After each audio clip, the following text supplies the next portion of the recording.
Astro KJC நேயர்களுக்கு அன்பான வணக்கம்.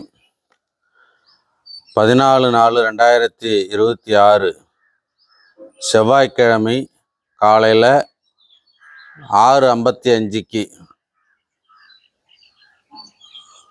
பராபவ வருஷம் பிறக்க இருக்குது.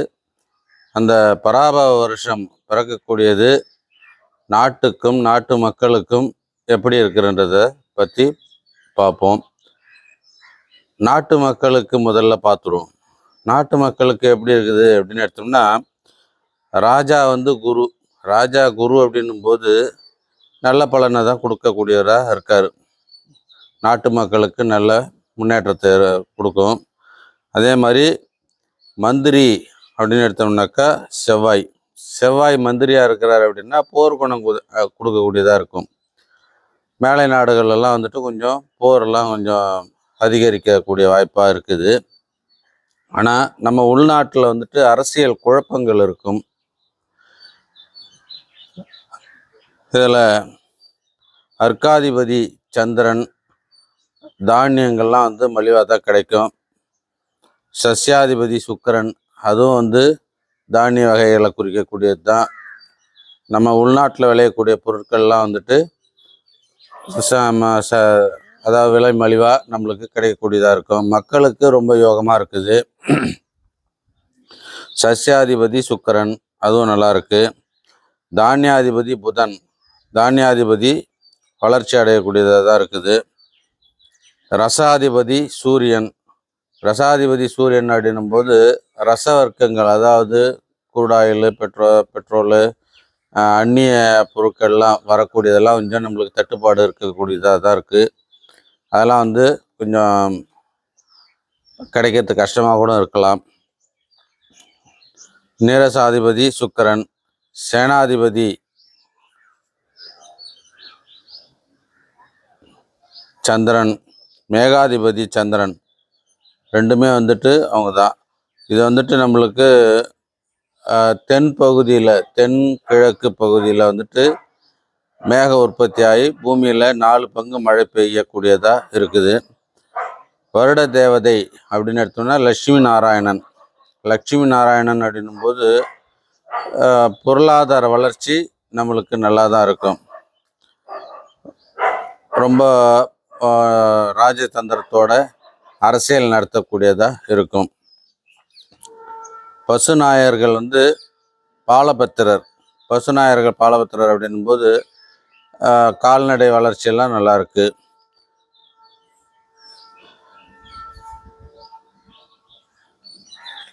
அடுத்தது நம்ம நாட்டில் லாக்டவுன் போடுவாங்களா அப்படின்னு எதிர்பார்த்துருந்தாங்க நிறைய பேர். அந்த மாதிரி எதுவும் நடக்காது. லாக்டவுன்லாம் போடுற அளவுக்கு ஒன்றும் வழி இல்லை.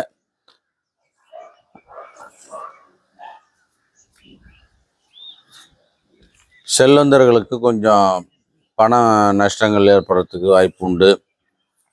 இதெல்லாம் பொதுவாக பொது பலனாக நான் சொல்லிட்டேன். இது மக்களுக்கு, நாட்டுக்காக சொன்னது.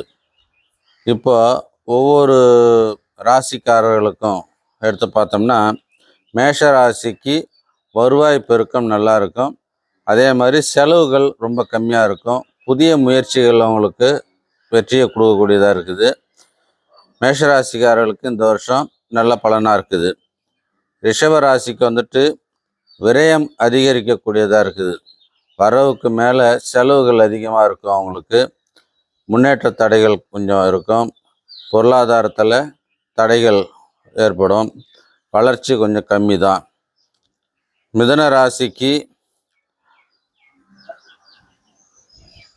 வரவு 10 ரூபாய் அப்படின்னா செலவு ஒரு பங்கு கொஞ்சம் கூட அதிகமாக தான் இருக்கும். ஒரு 12 பங்கு அப்படின்னு சொல்லலாம். அப்போ பார்க்கும்போது வரவை விட செலவுகள் கொஞ்சம் அதிகரிக்குது. மிதுன ராசிக்கு கொஞ்சம் நிதானப்பட்டு செலவு பண்ணிங்கன்னா, அதாவது தேவையான செலவுகள் மட்டும் இருந்தால் செய்யுங்க.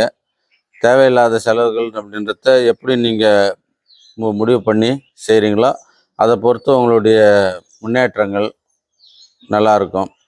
ஏன்னா கூடுமான வரைக்கும் பணத்தை செலவு பண்ணிட்டோம்னா திருப்பி எடுக்கிறது ரொம்ப கஷ்டமாக இருக்கும். இந்த வருடம் உங்களுக்கு வரவை விட செலவு அதிகரிக்கக்கூடியதாக இருக்குது. அதே மாதிரி கடகம் ராசிக்கு வந்து சுகபோகமான வாழ்க்கை, நல்ல சௌகரியமான வாழ்க்கை தான் கடக ராசிக்கு.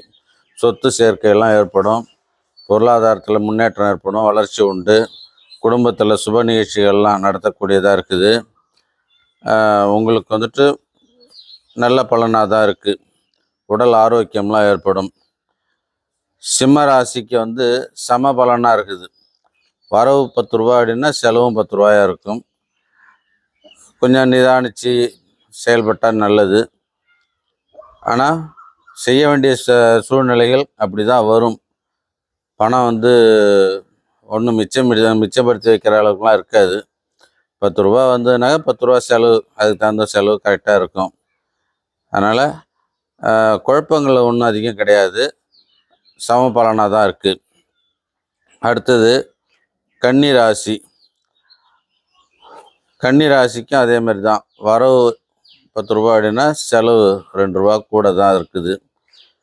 கன்னி ராசியும் கொஞ்சம் எச்சரிக்கையாக தான் செயல்படணும். கன்னி ராசிக்கு அடுத்தது 7ஆம் இடத்துல வந்துட்டு இந்த சனி வந்திருக்கிறது கண்டச்சனி அப்படின்னு சொல்லக்கூடியது. கண்டச்சனி அப்படின்னும் போது உடல் ரீதியான பாதிப்புகளை கொடுக்கக்கூடியதாக இருக்கும். ஐப்பசி மாதத்துக்கு மேலே ராகு சேர்க்கை ஏற்படுறதுனால, சனி கூட ராகு சேர்க்கை ஏற்படுறதுனால கொஞ்சம்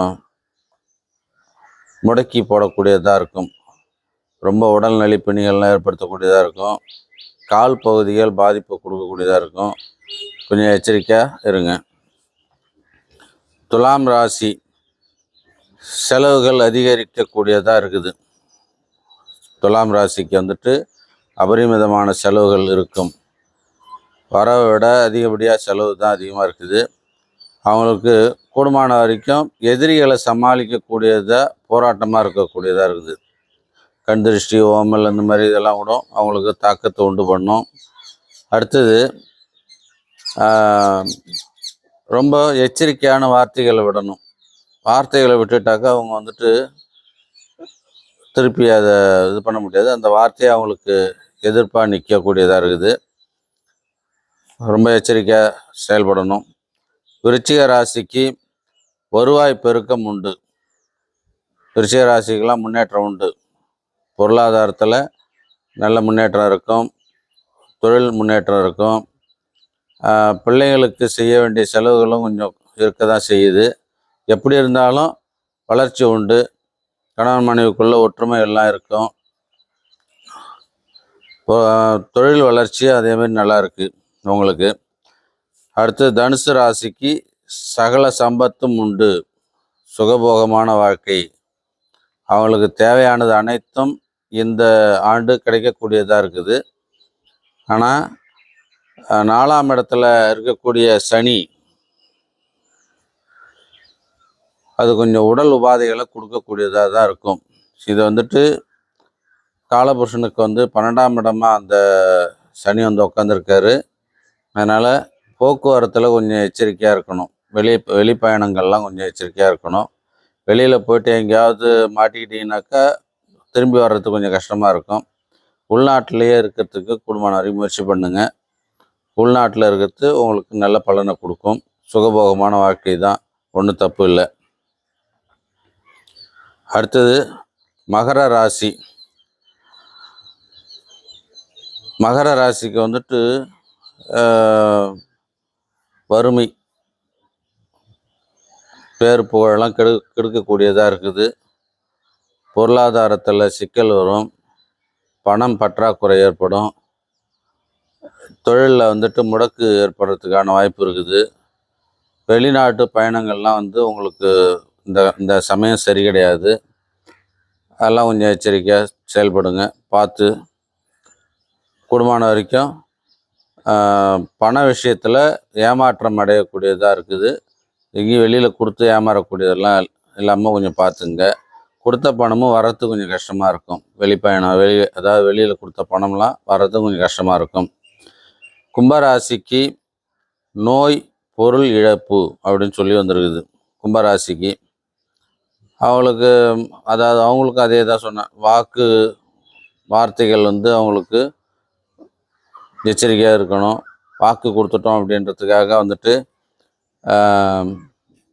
நம்ம கடனை வாங்கி கொடுக்குறது, இல்லை வந்துட்டு சமாளிச்சிக்கலாம் அப்படின்ட்டு சிக்கலில் போய் மாட்டிக்கிறது, ஜாமீன் போடுறது, இந்த மாதிரியெல்லாம் கொடுத்தீங்க அப்படின்னா கண்டிப்பாக மாட்டிக்கிட்டு முழிக்க வேண்டியதாக இருக்கும். பொருள் இழப்பு கண்டிப்பாக ஏற்படும். நோயும் அதே மாதிரி மனநோய் அதுக்கு தகுந்த மாதிரி வரக்கூடியதாக இருக்குது.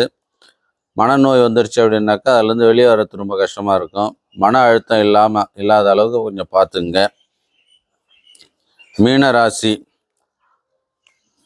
பல வழிகளில் வருவாய், சொத்து சேர்க்கையும் ஏற்படும் அப்படின்னு சொல்லி வந்துருக்கு. பல வழிகளில் வருவாய், நேர்முக வருவாய், மறைமுக வருவாய், பிள்ளைகளால் வருவாய் வரக்கூடியது, இப்படி 4 விதமான வருமானம் ஏற்படக்கூடியதாக இருக்குது. அதே மாதிரி புதிய சொத்துக்கள்லாம் வாங்கிறது வழி இருக்குது. பேரு புகழெல்லாம் உண்டு, கௌரவம் வந்து சேரும், நினச்ச காரியம்லாம் கைகூடி வரும். இந்த 12 ராசியில் வந்துட்டு 6 ராசிக்கு வந்துட்டு ரொம்ப நல்ல பலனாக இருக்குது. 6 ராசிக்கு கொஞ்சம் கெடு பலன் இருக்குது. யார் யாருக்கு என்னென்ன சொல்லணும் அதை பார்த்து அதுக்கு தகுந்த மாதிரி நடந்துங்க. இந்த ஆண்டு வந்துட்டு நல்ல ஆண்டாக அமையட்டும்னு சொல்லி இறைவனை வேண்டி அந்த லட்சுமி நாராயணனை வேண்டிக் கொள்கிறேன். நன்றி, வணக்கம்.